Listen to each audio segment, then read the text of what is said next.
beautiful. Making love with you is all I wanna do.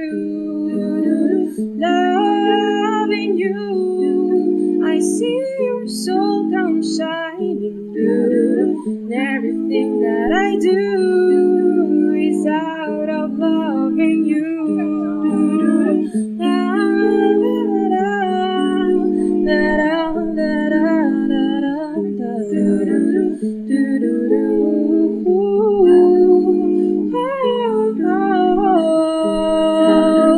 No one else can make me feel the colors that you bring. Stay with me while we grow old, and we will live this day in springtime. Loving you has made my life so beautiful. And every day of my life is made of loving you. Loving you, I see your soul come shining through. And every day of my life is out of loving you.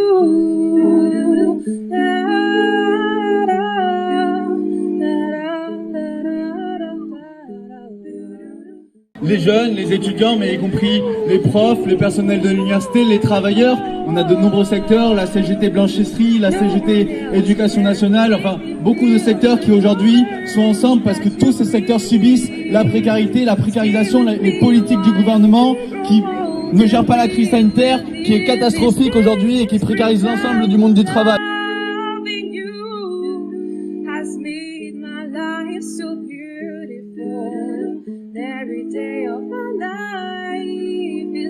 Et si la situation, la fermeture des facs rend aujourd'hui la situation très instable pour les étudiants, pour les jeunes, pour les travailleurs, c'est que aujourd'hui il y a deux réalités en fait à la fermeture des facs, deux réalités à deux vitesses. La précarité augmente, les jeunes se sentent isolés, les inégalités augmentent aussi, mais pendant que le gouvernement laisse les facs, les universités sans moyens en fait, il n'y a pas un euro pour les jeunes, et pendant qu'il y a des milliards pour les grandes entreprises. Et donc si les inégalités augmentent, c'est que le gouvernement est directement responsable de ces inégalités. Le gouvernement et l'État est responsable de la précarisation de l'ensemble des jeunes et de l'ensemble des travailleurs. Et si la précarité pousse aujourd'hui des jeunes jusqu'au suicide, c'est Macron et Vidal en fait qui ont le main de ces jeunes qui se suicident sur leurs mains. En fait, ils ont du sang sur les mains. Ce gouvernement est responsable des criminels aujourd'hui par la politique qu'il mène et par la précarité qu'il engendre. Et la réalité, c'est ça, c'est que dans le système où on vit, dans la société, le système capitaliste, on meurt de la précarité et il y a des gens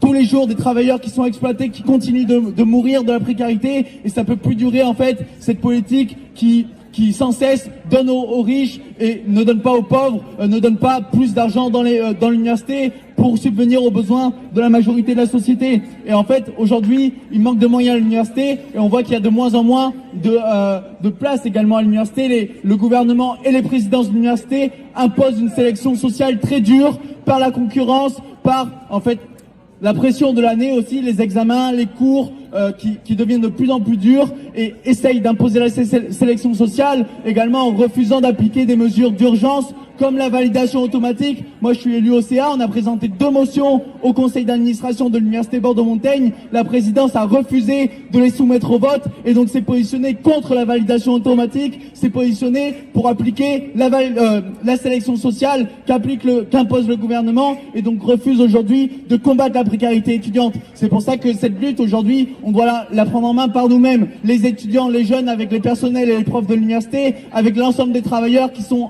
impactés par la crise sanitaire, qui sont impactés par la crise économique, qui subissent les licenciements, qui subissent le chômage qui augmente sur le marché du travail, parce qu'aujourd'hui, la sélection sociale, elle nous promet qu'un avenir de précarité et de chômage à tous les jeunes, et les licenciements d'aujourd'hui, c'est notre chômage de demain. C'est pour ça qu'aujourd'hui, il faut se battre avec les travailleurs pour combattre la politique du gouvernement. Merci.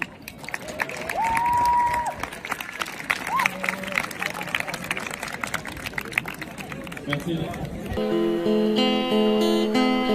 You could be my unintended choice to leave my life extended. You should be the one I'll always love.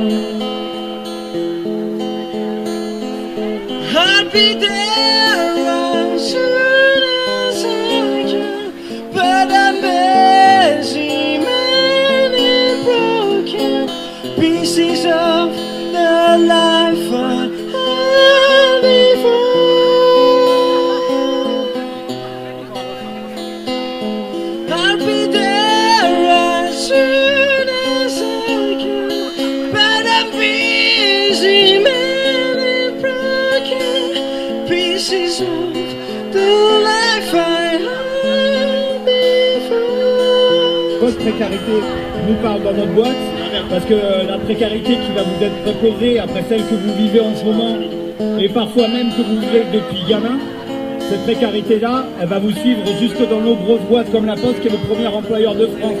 Parce que la précarité à la Poste, c'est la norme. C'est la norme qu'elle est en train d'imposer. La précarité, c'est le conditionnement à devoir tout accepter, en fait. La précarité, c'est en fait l'esclavage moderne, l'esclavage dit démocratique. La précarité, voilà ce qu'on va vous proposer. Sauf que nous, ce qu'on est venu vous dire, on est en train de monter une action à la Poste, tout métier confondu, pour se battre contre cette précarité, parce que ce qu'on veut vous dire, c'est que cette précarité, contrairement à ce qu'on vous dit, c'est pas une fatalité. La précarité, à partir du moment où on est unis, où on y réfléchit collectivement et où on agit, la précarité, on peut la combattre. La précarité, on peut la vaincre. Et l'avenir, on peut le construire. Voilà, c'est tout ce qu'on avait à vous dire. Et surtout, bon courage, et on se retrouvera partout ailleurs. Bonjour, je voulais juste ajouter une petite chose. Déjà, nous, ça nous fait extrêmement plaisir d'être là. On n'a pas forcément eu l'occasion, nous, en l'occurrence, dans notre vie, de fréquenter l'université. Ça fait vraiment plaisir de voir des étudiants qui se mobilisent et qui prennent conscience de la difficulté de la société qui les attend. Et juste, on voulait insister sur une chose, c'est la nécessité de s'organiser.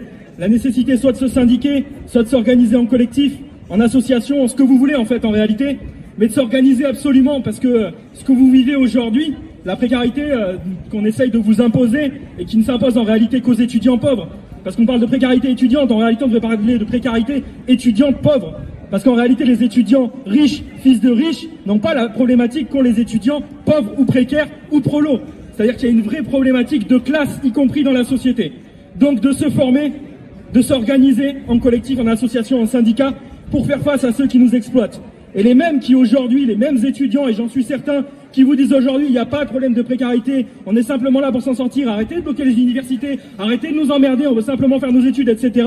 Ces gens-là sont les mêmes qui plus tard viendront vous évincer, viendront vous dicter votre conduite au travail et viendront vous dire ce que vous avez à faire, alors qu'ils n'ont jamais, nous par exemple dans notre cas, ils n'ont jamais touché une lettre, ils n'ont jamais conduit une voiture, ils n'ont jamais fait quoi que ce soit en termes de production, et ils viennent donner des ordres parce qu'ils s'estiment légitimes, ils se considèrent comme une élite. Donc n'écoutez pas ces gens-là, organisez-vous, organisons-nous, et proposons un autre schéma de société que cette société de merde qui vous étouffe, qui va continuer de vous étouffer si vous ne faites rien et si on ne fait rien tous et toutes ensemble.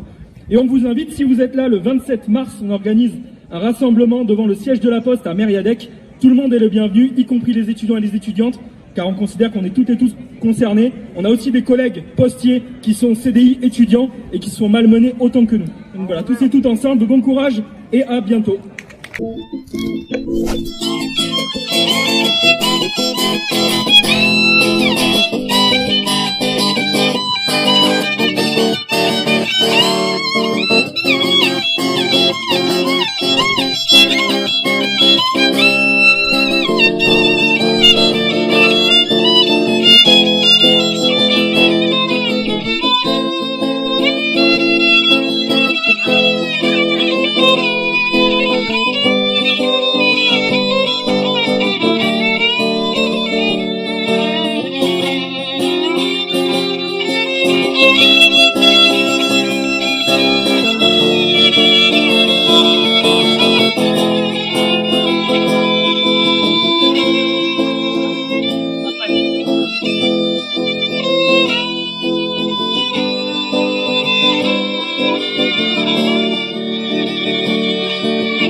Salut à toutes et tous, moi je m'appelle Joshua, je suis étudiante et militante au NPA Réunion Permanente ainsi que le collectif 11e Thèse, et je voulais intervenir sans revenir longuement sur la précarité qui touche les étudiants aujourd'hui, qui a été illustrée par de nombreux témoignages et contre laquelle aujourd'hui on se bat. Je voulais revenir notamment sur toute l'offensive sécuritaire qu'on est en train de voir de la part du gouvernement, et notamment toute la gestion de la crise sanitaire qui n'a été faite en fait toujours plus après des années en fait d'austérité dans les services publics, dans la santé.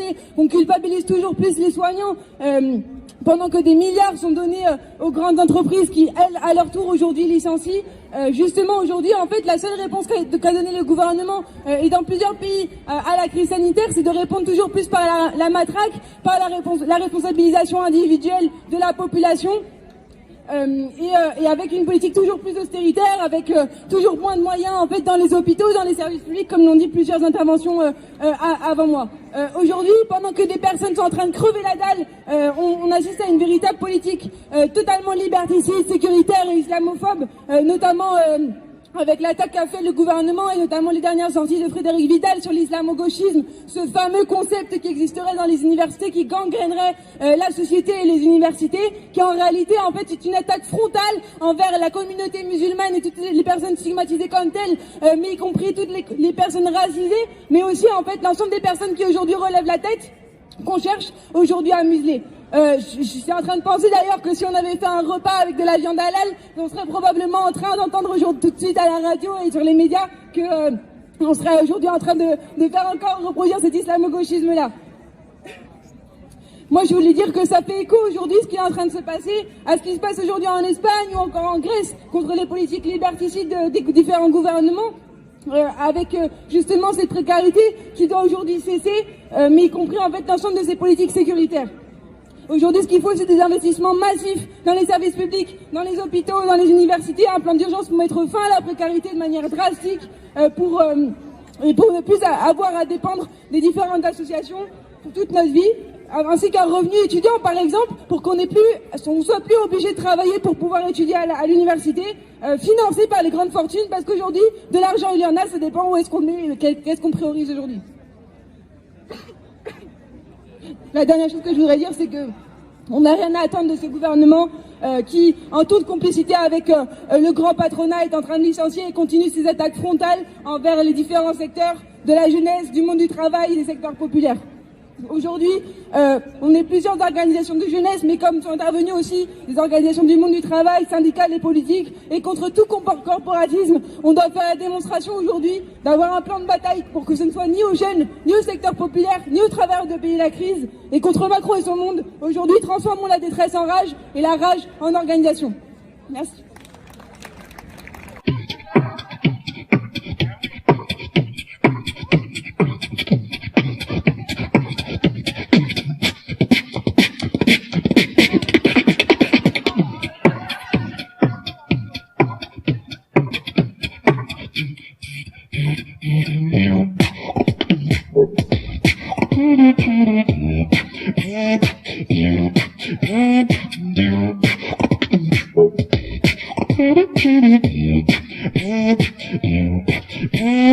There were 70 days that didn't back their seat. There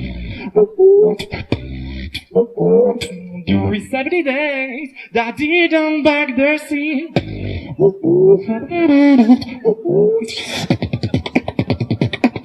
J'aime bien vous faire taper des mains.